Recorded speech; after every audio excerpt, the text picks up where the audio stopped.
So,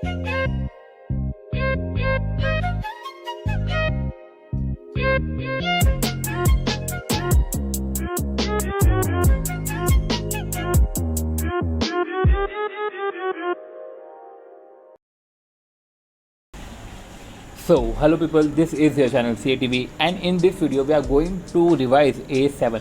See, हम क्या करेंगे, हम क्वेश्चन आंसर के थ्रू जो है A7 को रिवाइज करेंगे। आपको अगर ये PDF चाहिए तो आप ये PDF ले सकते हो, ठीक है। मैं टेलीग्राम पे इसको सेंड कर दूंगा, ठीक है। तो इसमें जो है A7 के सारे क्वेश्चन इस PDF के थ्रू आप कर सकते हो।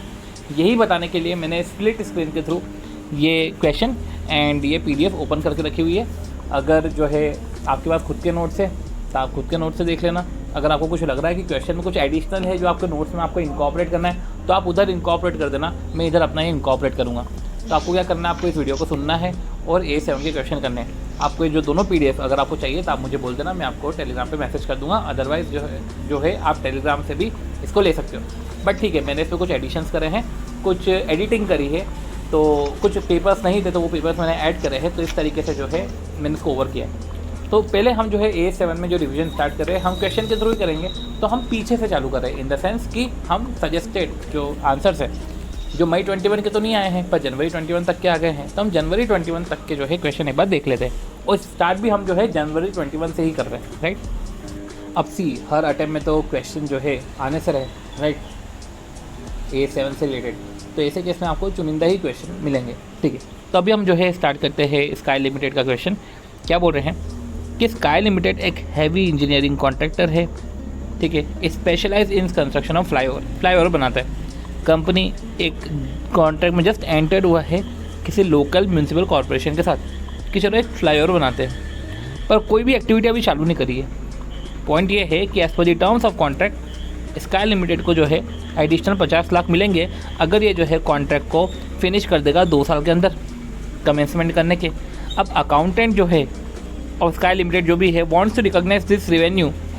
अब ये डी लिमिटेड नहीं, ये स्काई लिमिटेड होना चाहिए था, पर अकाउंटेंट जो है वो चाहता है कि इसको जो है रेवेन्यू बुक कर लिया जाए, क्योंकि पास्ट में भी कंपनी ने ऐसे टारगेट तो ईजिली ही अचीव कर लिए थे, राइट। पॉइंट ये है कि क्या जो ये इंसेंटिव है इसको पहले ही बुक कर ले क्या। तो देखो कंस्ट्रक्शन कॉन्ट्रैक्ट का बेसिक्स तो आपको पता ही होंगे, नहीं भी पता होगा तो हम जब पढ़ेंगे क्वेश्चन को तो हम मिल जाएगा। सी कंस्ट्रक्शन कॉन्ट्रैक्ट में कुछ टर्मिनोलॉजी होती है, जैसे contract price, contract revenue, contract expenditure. तो कॉन्ट्रैक्ट प्राइस का जो है वो टर्म थोड़ा सा ब्रॉड रहता है, जिसमें कॉन्ट्रैक्ट रिवेन्यू साथ के साथ कुछ महंगाई से कुछ एक्सकेलेशन, कुछ वेरिएशन, ठीक है, क्लेम्स आते हैं तो वो माइनस हो जाते हैं, ठीक है। ऐसे एडजस्टमेंट होता है, इंसेंटिव और पेनल्टी का भी एडजस्टमेंट कॉन्ट्रैक्ट प्राइस में होता है। अब एस्केलेशन क्लॉज में कुछ समझना पड़ता है हमको कि भैया देखो कॉन्ट्रैक्ट एक पर्टिकुलर प्राइस पे होता है, हो सकता है कि कुछ महंगाई के कारण कुछ एस्केलेशन हो, तो एस्केलेशन का अपन ने अमाउंट इसमें बढ़ा दिया तो कॉन्ट्रैक्ट प्राइस अपनी बढ़ गई। ऐसे ही कुछ अगर वेरिएशन होता है, स्कोप ऑफ वर्क में चेंज होता है तो वेरिएशन हो जाता है।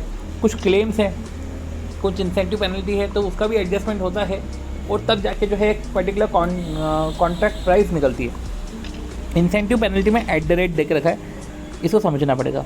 मैं बोलना चाह रहा हूँ कि इंसेंटिव पेनल्टी हमें तभी कंसिडर करना चाहिए, कंसिडर जब ये प्रोबेबल है, जब ये प्रोबेबल है कि वाइल डूइंग द वर्क, ये जब प्रोबेबल है वाइल ड्यूरिंग द वर्क, कि मैं वाइल डूइंग द वर्क या ड्यूरिंग द वर्क, मैं जब काम कर रहा हूँ तब मुझे लग रहा है कि मेरे परफॉर्मेंस स्टैंडर्ड है वो मीटअप हो जाएंगे, और मेरे परफॉर्मेंस स्टैंडर्ड तो मीटअप हो जाएंगे और ये अमाउंट भी मैं रीजनेबली रिकॉग्नाइज तो कर पा रहा हूँ, रीजनेबली एसर्टेन तो कर पा रहा हूँ। तो देखो ये तो प्रोबेबल है, ठीक है, पर probable while during the work.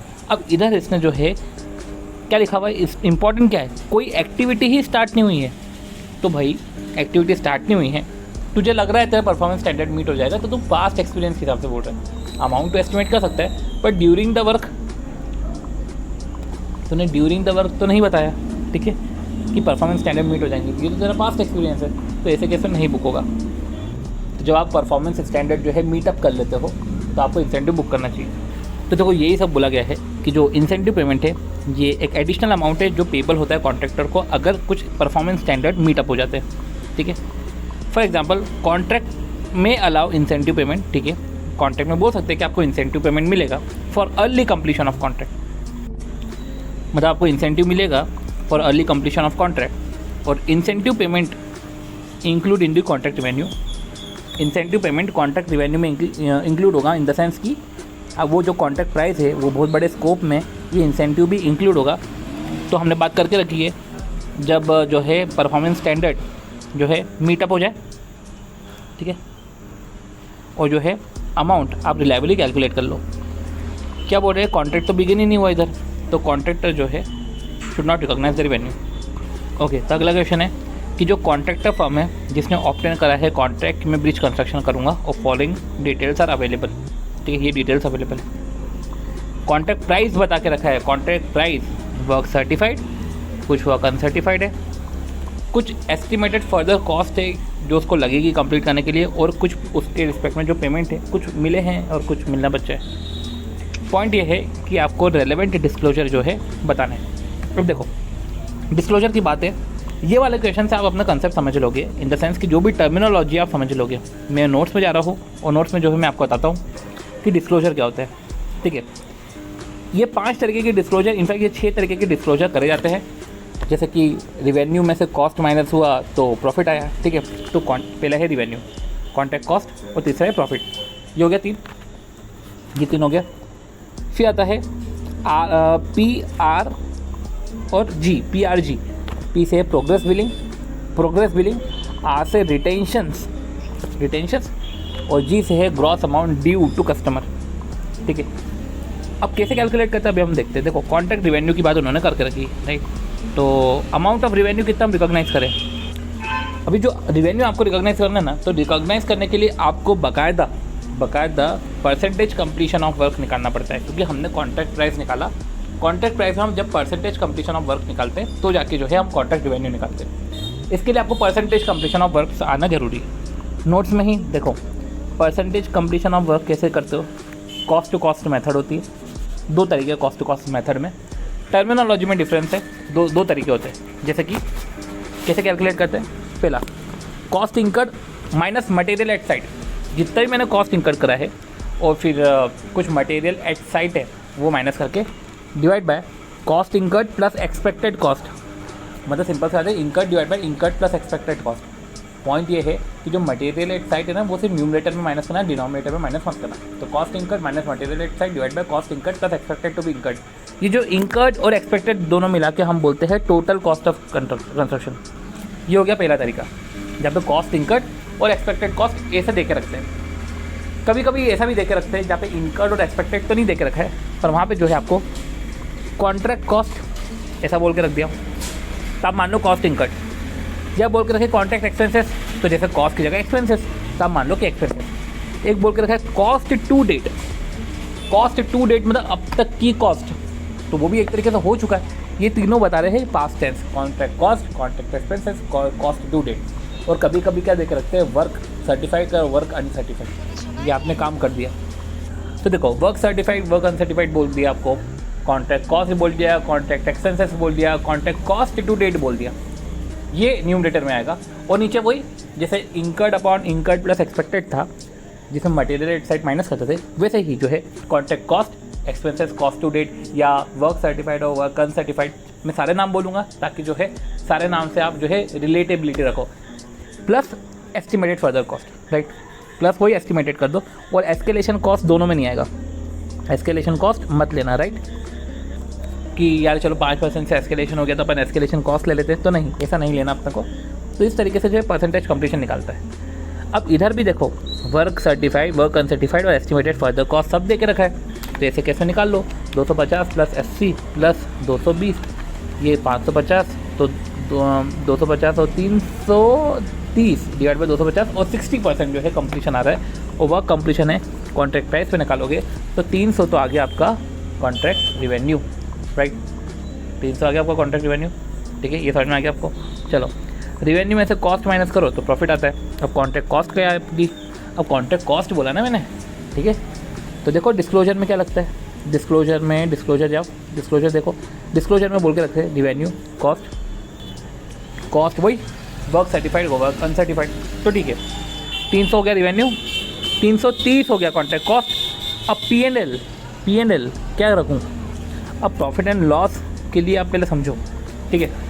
देखो क्या है, वर्क सर्टिफाइड, वर्क अनसर्टिफाइड और आपने जो estimated further cost of completion, जो आपने इन तीनों को टोटल करा, आपको क्या दिखा, 550, कॉन्ट्रैक्ट प्राइस तो 500 है, तो पहली फुर्सत में आपको लॉस लग रहा है, तो पहले तो आप जो है पर्टिकुलर ये तो पूरा लॉस ही होगा, फोर्सिबल लॉस, राइट। ये पूरा फोर्सिबल लॉस हो गया, पर क्या आप इतना बुक करोगे? ठीक है, देखो ये आपको दिख रहा है टोटल फोर्सिबल लॉस, ठीक है, जिसको आपको जो है लॉस बुक करना चाहिए। तो पहले देखो आपका कॉन्ट्रैक्ट रिवेन्यू कितना था, आपका कॉन्ट्रैक्ट रिवेन्यू था 300, आपका कॉन्ट्रैक्ट एक्सपेंसेस कितना निकला 330, तो पहले -30 ये P&L इस साल का, तो -30 बुक करो, ये लॉस इस साल का है। और आपको तो दिख रहा है 50 लाख का, तो ऐसे केस में बचा हुआ 20 का provision for future forcible loss करो, ठीक है, ये एडिशनल प्रोविज़न, राइट। फिर आता है पॉइंट की अमाउंट ड्यू फ्रॉम, कि अमाउंट कितना ड्यू करना है कस्टमर से। तो देखो अभी अपन ने कॉन्ट्रैक्ट रिवेन्यू देखा, कॉस्ट देखा, P&L देखा, फिर मैंने बोला PRG प्रोग्रेस पेमेंट, ठीक है, प्रोग्रेस बिलिंग, फिर R से क्या था रिटेंशंस, और G से gross amount due to customer, ठीक है। तब भी अपन जो है जो बोल के रखा है वही निकाल देते हैं, gross amount due to customer, right. तो ड्यू फ्रॉम, ड्यू टू, सब इस तरीके से निकलता है। तो देखो अब gross amount due to customer निकालना है ना, तो इसको मैंने बोला है 2 + 3 - 4। अब 2 + 3 - 4 का मतलब होता है कॉन्ट्रैक्ट कॉस्ट अपना 2 है, कॉन्ट्रैक्ट प्रॉफिट एंड लॉस अपना 3 है, और -4 मतलब अपना प्रोग्रेस बिलिंग, 2 + 3 - 4, ठीक है।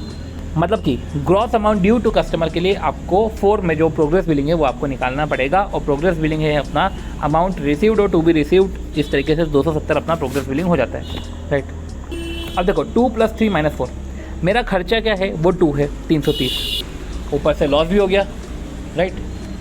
अब 2 + 3, ठीक है, अब रिकॉग्नाइज P&L लॉस। तो अब पॉइंट ये है कि जो वो एडिशनल प्रोविज़न है, मैं लॉस इस साल का तो 30 है, जो एडिशनल प्रोविज़न है उसको भी मेरे को दिखाना तो पड़ेगा रिकॉग्नाइज P&L में, कि देखो ये 30 का लॉस है और ये 20 का एडिशनल प्रोविज़न है, मेरे को इस तरीके से ब्रेकअप करके दिखाना पड़ेगा, राइट। तो एक तरीके से मैंने ब्रेकअप करते हुए बताया कि देखो 330 का तो लॉस है, 330 का तो खर्चा है मेरा, राइट, 330 का तो मेरे को जो है कॉस्ट इंकर्ड हो गया, राइट।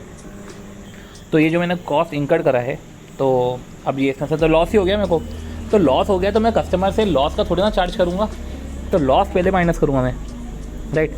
तो लॉस माइनस करो, ये लिखा ना 2 + 3, तो ऐसा है कि प्रॉफिट है तो ऐड, लॉस है तो माइनस, तो 330 में से पहले मैंने 50 माइनस करें, राइट। 330 - 50 कितना बना 270, और कितना हमको जो है रिसीव्ड और टू बी रिसीव्ड है, तो रिसीव्ड और टू बी रिसीव्ड हमारा 270 है, और 280 में से 270 माइनस करो तो gross amount due to customer वो है 10, ये जो 10 है आपको जो लेने हैं, राइट। तो इधर लिख लेते हैं कि प्रॉफिट है तो ऐड करेंगे, लॉस है तो माइनस करेंगे। तो देखो ये लिख दिया कि प्रॉफिट है तो ऐड करेंगे, लॉस है तो माइनस करेंगे, इस तरीके से हमने जो है कैलकुलेशन कर लिया। तो एक बार आप देख लो कि रिवेन्यू जो है वो 300 करोड़ है, राइट, और फोर्सेबल लॉस जो मैंने आपको बताया था 50 है, उसको ब्रेकअप में दिखाएंगे, तो लॉस इस साल का 30 है, फ्यूचर फोर्सेबल का 20 है, ग्रॉस अमाउंट ड्यू है, और ड्यू में हमारा 10 करोड़ आ रहा है, इस तरीके से हमने कैलकुलेशन कर लिया, ठीक है। देखो जहाँ पे सॉल्यूशन दिखाने का रहेगा ना, मैं आपको सॉल्यूशन वहाँ पे दिखा दूंगा, पर आपके पास भी सॉल्यूशन होना चाहिए, आप भी एक सॉल्यूशन ओपन करके रखो, ये क्वेश्चन ये PDF ओपन करके रखो, और आप भी जो है समझो, ठीक है। आधी चीज़ें तो हम बोल के ही सॉल्व कर लेंगे, ठीक है, तो आप भी देखना इसको, राइट। और अगर आपको सॉल्यूशन देखना है तो बाकायदा सॉल्यूशन भी देख लेंगे, बट कुछ चीज़ें अगर जो बोल के सॉल्व हो रही है, ठीक है, जो ईजिली तरीके से सॉल्व हो रही है, तो मैं उसके इसमें आंसर नहीं दिखाऊंगा, ओके, ठीक है। तो देखो इस तरीके से पास्ट पेपर के तो हमने सारे क्वेश्चन कर लिए। अब पॉइंट आता है अपना कि RTP के क्वेश्चन करते हैं, और मैं बता रहा हूँ RTP में 1-2 क्वेश्चन बहुत ही अच्छे हैं, ठीक है, वो करते हैं। पर अब RTP में तो बहुत सारे क्वेश्चन हैं, राइट। तो सबसे पहले तो नवंबर 21 की RTP देख लेते हैं। The following data is provided for Raj construction company, right. ये है नवंबर 21 की RTP, राज कंस्ट्रक्शन कंपनी का फॉलोइंग डेटा है, राइट। कि देखो कॉन्ट्रैक्ट प्राइस 85 है, मटेरियल इशूड 20 लाख है, ठीक है, 21 लाख, और 21 लाख में, ठीक है, मटेरियल एट साइड 4 लाख है, ठीक है, तो 21, ठीक है, मटेरियल एट साइड 4 लाख है। आपको याद आ रहा है कुछ? Material at side upon percentage completion में माइनस करते हैं, राइट, कॉस्ट इंकर्ड माइनस करते हैं अपन, राइट। चलो कॉन्ट्रैक्ट प्राइस 85, मटेरियल इशूड है 4 लाख, तो अभी भी लाया कर रहा है। लेबर एक्सपेंसेस जो है for worker engage at side, labour expenses है for worker engaged at side, तो वर्कर साइड पे थे, खर्चे 16 लाख, 1 लाख तो अभी भी अनपेड है, ठीक है। और कुछ स्पेसिफिक कॉन्ट्रैक्ट कॉस्ट है जो 5 लाख है। तो हमने कॉन्ट्रैक्ट कॉस्ट की बात कर ली, इसमें मटेरियल और लेबर की भी बात कर ली अपन ने, ठीक है।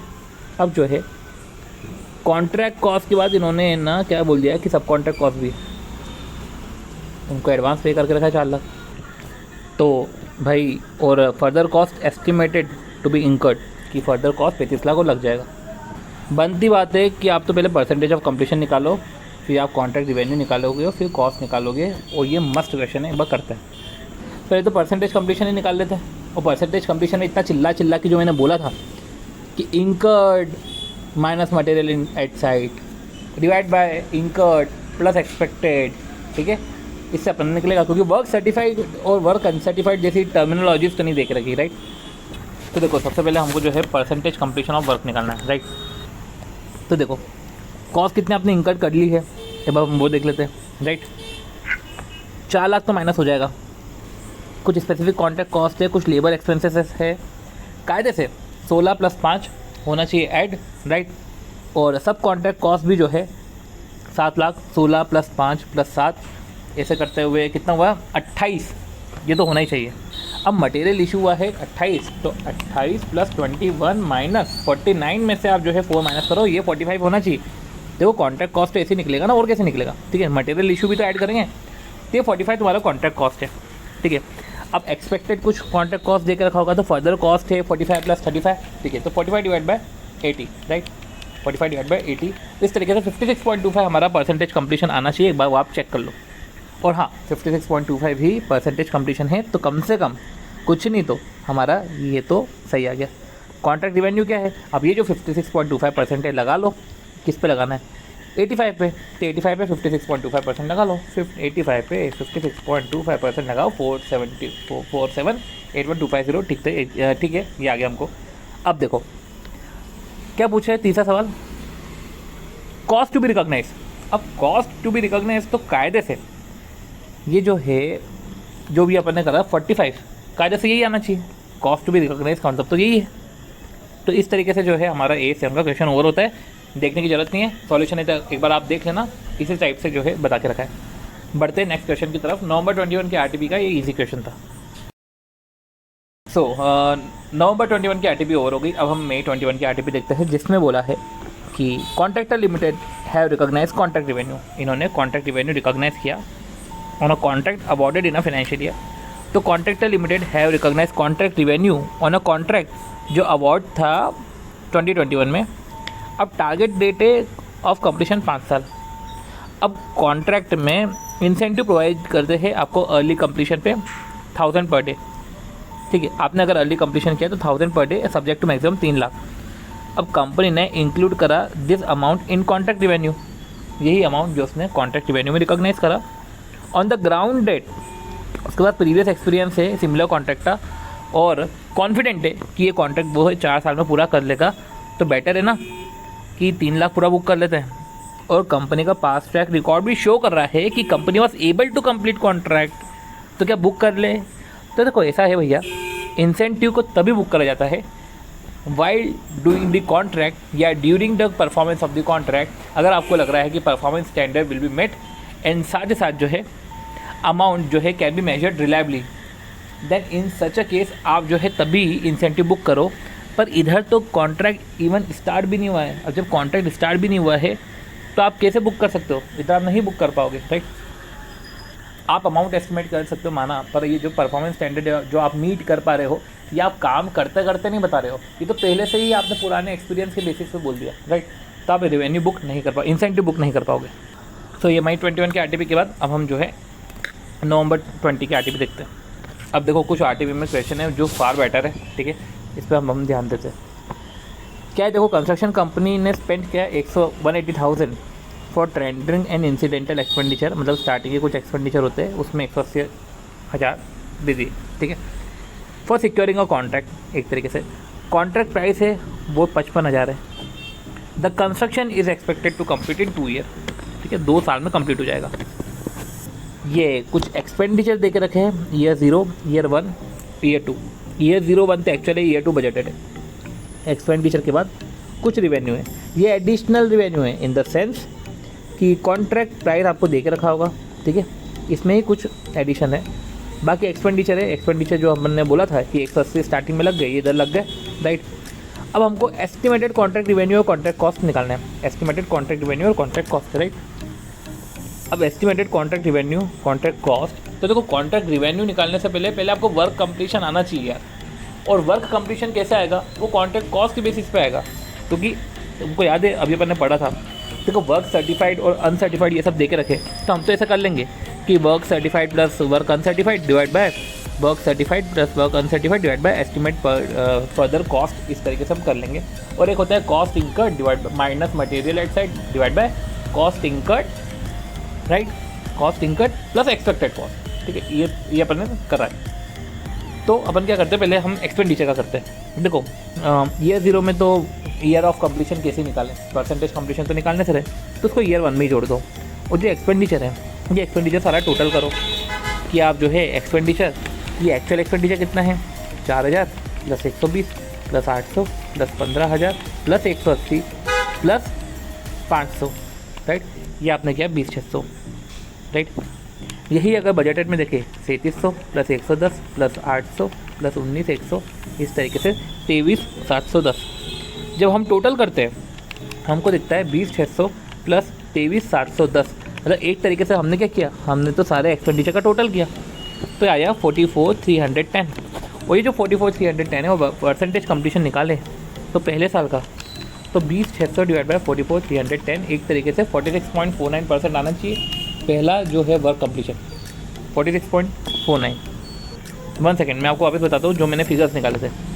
इसका टोटल किया आपने 4000 plus 180 plus 120 plus 800 plus 15000 plus 500, ये 20600 आया।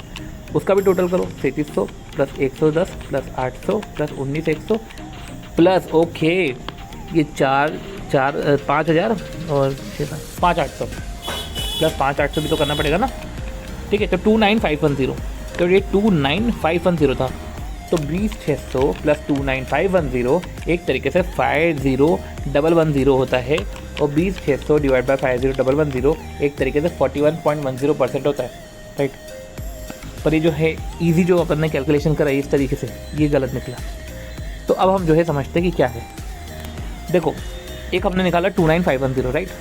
29510 कैसे निकाला हमने कि हमने 3700 प्लस 110 प्लस 800 प्लस 19100 प्लस जो है 5800 का 580, ओके। देखो क्या क्या गड़बड़ करी, 24290 आना था, मैंने ये पूरा ले लिया, नहीं इसका 10% ही लेना था, राइट। तो ऐसे केस में 20600 पहले साल का आ रहा है, इसको एक बार देख लेना, और 24290 दूसरे साल का आ रहा है, तो 20600 प्लस 24290 अब आ रहा है 44890, और ये होता है करेक्ट। अब 44890 तो 20600 डिवाइड बाई 44890, ये आपका आ गया है 45.89% पहले साल का, और 100 माइनस 45.89 करो तो 54.11 जो है दूसरे साल का आ गया। अब देखो पहले साल का अगर 45.89% है, तो आप पहले कॉन्ट्रैक्ट प्राइस निकालो, उस पर परसेंटेज अप्लाई कर लो। तो कॉन्ट्रैक्ट प्राइस कितना है, 55,000। 55,000 में आप क्लेम जो है 55,000, ये क्लेम आप पे कर रहे हैं लोग, ठीक है, तो कायदे से आपको ये जो है माइनस करना चाहिए, राइट। तो देखो पर बनती बात है कि ये रिवेन्यू वाले पोर्शन में देके रखा है, तो रिवेन्यू वाले पोर्शन में देके रखा है तो क्लेम रिसीव्ड ही होगा, ठीक है। तो वही है कि 55,000 है जो आपका, उसमें आपने 1050 ऐड करा, 56,050, इस पर 45.89% लगाया। ये जो आया आपका 25721, पहले बार देख लो कि क्या यही है आपका, राइट, 25721। अब पॉइंट ये आता है कि जो 55,000 है, राइट, अब हमें कॉन्ट्रैक्ट प्राइस निकालना है। हम पहले साल में थे तो मैंने देखा क्या पहले साल में हूँ मैं 55,000, और ये 1050 ऐड करके जो है कॉन्ट्रैक्ट प्राइस निकल गया, राइट। उस साल में कॉन्ट्रैक्ट प्राइस निकला, और फिर मैंने 25721 निकाला। तो देखो जब आप कैलकुलेशन देखोगे तो ये जो है देखो परसेंटेज कंप्लीशन तो हम निकाल चुके हैं, राइट, और ये 25721 आया, इसमें से 20600 माइनस करो, तो 25721 में से 20600 माइनस करोगे तो इस तरीके से आपका रिवेन्यू आ जाएगा। यही चीज़ अब 54.11% है ना, तो यही चीज़ आप दूसरे में करोगे कि 55,000 प्लस 1050 प्लस जो क्लेम्स है कैसे कि 1020, एक तरीके से 570, 1 सेकेंड, 1020 में वो 1200 है, तो एक तरीके से 57250 आएगा। और ये जो 57250 है इस पे जो है, इस पर आप क्या करोगे 54.11%, तो आ जाएगा आपका 30, 1 सेकेंड। या तो एक तरीका ऐसा ही है कि आप इस तरीके से कैलकुलेट करने की जगह 57,250 तो आपको पता ही है, 25721 माइनस करके बचा वही जो बैलेंसिंग फिगर आप यही ले लो, राइट, वही सही तरीका है। एंड देन जो है इस तरीके से आप प्रॉफिट निकालो तो आपको 2 साल का प्रॉफिट पता चल जाएगा। तो कुछ बड़ा क्वेश्चन नहीं था, ईजी क्वेश्चन था, पर हाँ एक वो लेंथी दिखता है तो लगता है कि यार भाई इसमें तो दिक्कत रहेगी, बट अदरवाइज जो है क्वेश्चन में कुछ ऐसा दम वाली बात नहीं थी, राइट। अब देखो 1 सेकेंड, तो ये जो हमने क्वेश्चन करा था, राइट, इसमें अपन ने क्या किया था कि वर्क कंप्लीशन पहले निकाला, ठीक है, और वर्क कंप्लीशन निकालने के बाद, ठीक है, हमने जो है परसेंटेज कंप्लीशन निकाला, परसेंटेज कंप्लीशन निकाला कॉस्ट के हेल्प से, एंड देन जो है वो प्राइस पे लगा के एक तरीके से हमने जो है रिवेन्यू निकाला, राइट। चलो अब Uday construction undertake a construction of bridge, उसको तो ब्रिज कंस्ट्रक्ट करना है of Uttar Pradesh, and construction जो है वो कमेंस हुआ है ईयर एंडिंग 31 मार्च 19, मतलब 1 अप्रैल 19 से चालू हुआ और कंप्लीट हो जाएगा नेक्स्ट फाइनेंशियल ईयर तक। कॉन्ट्रैक्ट का पर्टिकुलर फिक्स प्राइस है 12 करोड़ का विथ एस्केलेशन क्लॉज। अब पॉइंट ये है कि एस्केलेशन क्लॉज हम लेते हैं, तो हाँ लेते हैं। अगर आपने देखा हो तो कॉन्ट्रैक्ट प्राइस में बाकायदा ये लिख के रखा है एस्केलेशन क्लॉज, पर एस्केलेशन क्लॉज हम कॉन्ट्रैक्ट प्राइस में लेते हैं। पर अगर आपने जब कॉन्ट्रैक्ट कॉस्ट देखा होगा, जब हम कॉन्ट्रैक्ट कॉस्ट देखते हैं, कॉन्ट्रैक्ट कॉस्ट के थ्रू हम जो वर्क कंप्लीशन निकालते हैं, उसमें कभी भी जो है हमने एस्केलेशन क्लॉज नहीं लिया है। इधर भी बोला है, इधर भी एस्केलेशन क्लॉज नहीं लिया है, राइट। तो चलो ठीक है, कॉन्ट्रैक्ट प्राइस में तो ठीक है, you are given the following information, cost incurred और एस्टिमेटेड टू बी कंप्लीटेड, मतलब कि इंकर्ड और एस्टिमेटेड टू बी कंप्लीटेड 4 और 6। एस्केलेशन भी तो जो है कॉस्ट में 5% है, हैंस द कॉन्ट्रैक्ट प्राइस जो है 5% से बढ़ गया। अब पॉइंट ये है कि हमें जब स्टेज ऑफ कंप्लीशन निकालना है तो हम एस्केलेशन क्लॉज नहीं लेंगे, तो हमारे लिए स्टेज ऑफ कंप्लीशन तो जो है वो 40% ही है। 40% हम जो है किस पे लगाएंगे, वो कॉन्ट्रैक्ट प्राइस पे लगाएंगे, जो है 12 करोड़ में 5% ऐड करो 12.6 करोड़, और 12.6 करोड़ पे हम जो है वो 40% लगाएंगे, तो एक तरीके से 5.04 ये हमारा जो है रिवेन्यू आया, और 5.04 में से 4 माइनस करो तो 1.04 हमारा जो है प्रॉफिट आया। ये जब आप सॉल्यूशन देखोगे तो आपको दिखेगा 1.04 है। ये याद रखना, एस्केलेशन क्लॉज हम नहीं लेते, राइट। पर हाँ कॉन्ट्रैक्ट प्राइस में ज़रूर लेना, ठीक है, इसको ज़रूर लेना उधर। ओके, और कुछ अच्छे क्वेश्चन हैं, ठीक है, ये 7 का कि ABC लिमिटेड जो कंस्ट्रक्शन कॉन्ट्रैक्टर है उसने अंडरटेक करा है कंस्ट्रक्शन ऑफ कमर्शियल कॉम्प्लेक्स, कि चलो यार कमर्शियल कॉम्प्लेक्स बनाते हैं। ABC ने सबमिट करा है सेपरेट प्रपोजल। अरे भैया, जब तुम्हें कंस्ट्रक्शन करना है तो आपने 3 यूनिट का सेपरेट प्रपोजल दिया, ठीक है, पर सिंगल एग्रीमेंट में तो देखो ये सिंगल एग्रीमेंट बोलने का तो है, ये तो वही बात हो गई कि घर सेम है पर किचन अलग अलग है। तो सिंगल एग्रीमेंट है और 3 प्रपोजल है। तो single agreement is entered into between 2 parties. The agreement lays down कि हर कॉन्ट्रैक्ट का पर्टिकुलर वैल्यू, राइट, और agreement also lays down the completion time कि ये वैल्यू है और ये हम इतने टाइम में इसको कंप्लीट कर लेंगे। कमेंट विद रेफरेंस टू 8.7 कैसे सिंगल कॉन्ट्रैक्ट माने कि सेपरेट कॉन्ट्रैक्ट माने, राइट। तो देखो सबसे पहले समझो भाई, देखो ये कंस्ट्रक्शन कॉन्ट्रैक्ट में थ्योरी क्वेश्चन है, तो एक बार थ्योरी क्वेश्चन को देखते हैं। वो थ्योरी क्वेश्चन कुछ इस तरीके से है कि अगर सिंगल कॉन्ट्रैक्ट है, ठीक है, और सिंगल कॉन्ट्रैक्ट में एक से ज़्यादा असेट है, ठीक है, एक सिंगल एग्रीमेंट है जिसमें एक से ज़्यादा असेट कंस्ट्रक्ट हो रही है, जैसे इस क्वेश्चन में है, दैट ईच असेट कंस्ट्रक्शन को सेपरेट कॉन्ट्रैक्ट मान लेंगे। मतलब सिंगल कॉन्ट्रैक्ट में 3 असेट है तो हर एक असेट के कंस्ट्रक्शन को सेपरेट कॉन्ट्रैक्ट मानेंगे। अगर जो है कॉन्ट्रैक्ट में, मतलब उस एग्रीमेंट में असेट वाइज अगर आपको सेपरेट नेगोशिएशन करना है, रिवेन्यू है, कॉस्ट है, एक्सेप्टेंस और रिजेक्शन है, अगर आप हर एक का अपना अपना इंडिविजुअल नेगोशिएशन है कि एक एग्रीमेंट में 3 यूनिट है, आपकी इच्छा हो तो 1 यूनिट कर लो, 2 यूनिट मत करो, मतलब कि ये सेपरेट नेगोशिएशन है, सेपरेट रिवेन्यू कैलकुलेट होगा, कॉस्ट होगा, सेपरेट जो है एक्सेप्टेंस और रिजेक्शन वाला फंडा है। तो ऐसे केस में जो है आप पर्टिकुलर उसको सिंगल एग्रीमेंट मानो, ऐसे केस में आप जो है उसको सेपरेट एग्रीमेंट मानो, क्योंकि बोलने का सिंगल है पर है वो सेपरेट। तो जब एक कॉन्ट्रैक्ट में एक से ज़्यादा असेट है तो हर एक असेट कंस्ट्रक्शन का सेपरेट कॉन्ट्रैक्ट मानो। यही उल्टा कि अगर सेपरेट एग्रीमेंट है हर असेट का, ठीक है, तो भी सिंगल मान लेंगे। सिंगल कब मानेंगे, अगर जो पूरा ग्रुप ऑफ कॉन्ट्रैक्ट है, देखो सेपरेट एग्रीमेंट है हर एक कंस्ट्रक्शन का, हर एक का सिंगल एग्रीमेंट नहीं सेपरेट एग्रीमेंट है, वो सेपरेट एग्रीमेंट को भी सिंगल एग्रीमेंट मान लेंगे जब अगर जो है ग्रुप ऑफ कॉन्ट्रैक्ट, जो इतने सारे कॉन्ट्रैक्ट है, वो एक सिंगल पैकेज में आ रहे हैं। क्या इतने सारे कॉन्ट्रैक्ट है पर वो एक पैकेज में है, ठीक है, और ये सारे कॉन्ट्रैक्ट जो है ना एक तरीके से इंटर रिलेटेड है। तो देखो ये बहुत सारे कॉन्ट्रैक्ट है, ये एक पैकेज में आ रहे हैं, इसके अंदर सारी चीज़ें जो है वो इंटर रिलेटेड है, ठीक है। और ये सीक्वेंस में परफॉर्मेंस होता है, देखो इसलिए एरो बना के रखा है। तो मैं क्या बोल रहा हूँ कि भाई सेपरेट कॉन्ट्रैक्ट है, पर ये सारे के सारे एक पर्टिकुलर पैकेज में है, एक लाइन में चलते हैं और एक दूसरे से इंटर रिलेटेड है, राइट। और कॉन्ट्रैक्ट सीक्वेंस में परफॉर्म होते हैं और उसका एक ओवरऑल प्रॉफिट मार्जिन है। तब मैं वापस बोल रहा हूँ कि एक सिंगल पैकेज के तहत है वो बहुत सारे कॉन्ट्रैक्ट इंटरलिंक्ड है और एक लाइन में चलते हैं। साथ ही साथ जो है इनका ओवरऑल प्रॉफिट मार्जिन, ठीक है, इनका ओवरऑल प्रॉफिट मार्जिन है instead of particular asset wise, ठीक है। तो ऐसे केस में वो एक सिंगल एग्रीमेंट हो गया, राइट। तो ये एक सेपरेट कॉन्ट्रैक्ट मान लेंगे। क्वेश्चन अगला कि 1 दिसंबर 2021, 1 सेकेंड देखो, चलो हाँ right, on 1 December 2021 MGR limited ने एक कॉन्ट्रैक्ट अंडरटूक करा कि चलो बिल्डिंग कंस्ट्रक्ट करते 45 लाख की, और 31 मार्च 12 मतलब कि 3 महीने बाद ही कंपनी ने फाउंड करा कि जो अमाउंट ऑलरेडी स्पेंट है वो 32.5 है। तो 45 लाख आपका कॉन्ट्रैक्ट प्राइस है, 32.5 ऑलरेडी स्पेंट है, 15.10 और कर रहे हो, तो एक तरीके से 47.60, राइट, 47.60 तो आपका खर्चा है, ठीक है, टोटल कॉस्ट ऑफ कंस्ट्रक्शन। और कॉन्ट्रैक्ट प्राइस तो 32 कॉन्ट्रैक्ट प्राइस जो है वो आपका 45 है।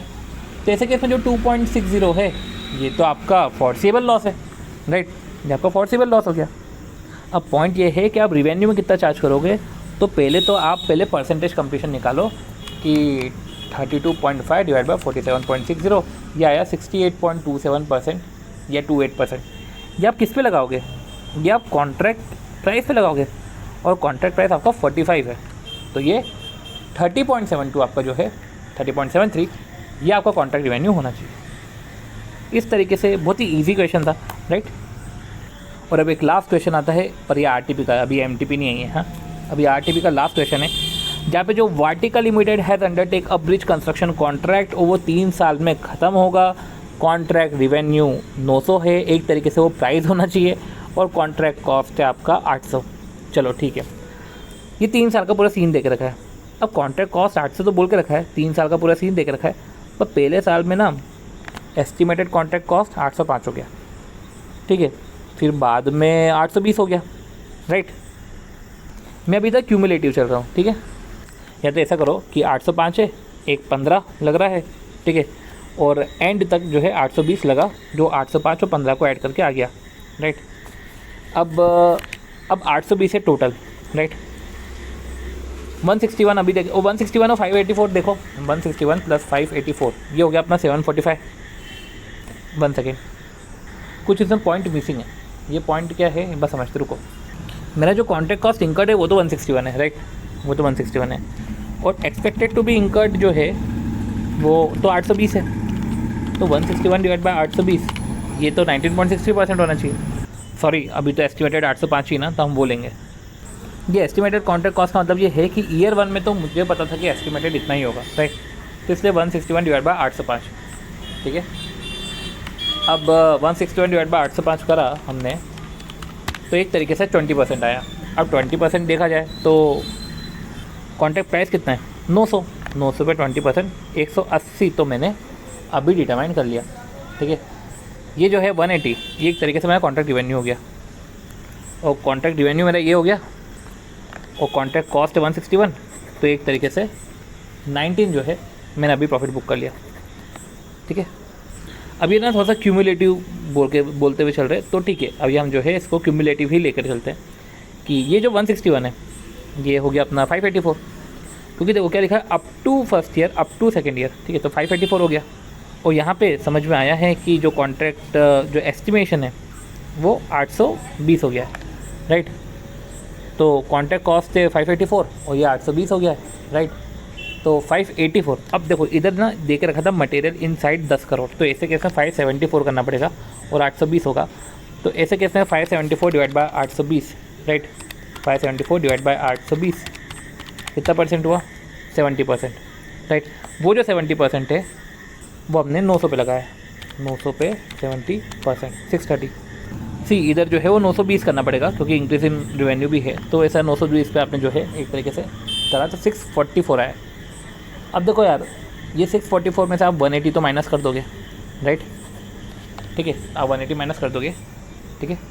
और वैसे ही सी आपका जो है एक तो परसेंटेज कंप्लीशन 70% है, तो एक तरीके से जो है आपका जो कॉन्ट्रैक्ट कॉस्ट है वो 820 है, और 820 का भी 70% जो रहेगा 574, उसमें से भी आप 161 माइनस करोगे, राइट। तो एक तरीके से आपका 413 उधर भी आ जाएगा, तो आपका वो वाला रिवेन्यू निकल गया। तो मैं आपको एक प्रॉपर प्रेजेंटेशन से बताता हूँ। देखो, आपने जो है पहले रिवेन्यू लिखा, जिसको अपन प्राइस भी बोल रहे हैं अभी फ़िलहाल, वो 900 है, और कॉस्ट लिखा 800। मैं फ़र्स्ट ईयर की बात कर रहा हूँ, ठीक है। फर्स्ट ईयर में आपने जो है कॉन्ट्रैक्ट कॉस्ट आपकी, पहले आपको वर्क कंप्लीशन निकालना है, तो एस्टिमेटेड तो कॉन्ट्रैक्ट कॉस्ट जो है वो 805 है। आपने जो इंकर्ड करके हुए रखा हुआ है वो 161 है, तो 161 डिवाइड बाय 805 करूँगा तो आना चाहिए 20%, और ये 20% आया। ये जो 20% है मैं कॉन्ट्रैक्ट रिवेन्यू पर अप्लाई करूँगा, वो हो गया 900 का 20% जो है 180। 180 में से 161 माइनस किया, ये हमारा 19 आ गया। ये फर्स्ट ईयर का काम हो गया। रही बात सेकेंड ईयर की, तो एस्टिमेटेड जो है कॉस्ट वो 805 की जगह वो हो गया 820, और जो इंकर्ड है वो इंकर्ड हो गया 584 माइनस 10 574। 574 डिवाइड बाय 820 करा तो एक तरीके से मेरा 70% आया। अब ये जो 70% है, राइट, ये 70% है वो कॉन्ट्रैक्ट प्राइस पे मैं अप्लाई करूँगा, तो 900 प्लस 20 वो 920 हो गया है।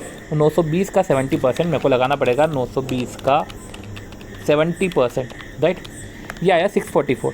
तो जो 920 का 70% जो आया है 644, बनती बात है, राइट, ये 644 इधर आ जाएगा, आपको दिख जाएगा, बनती बात है।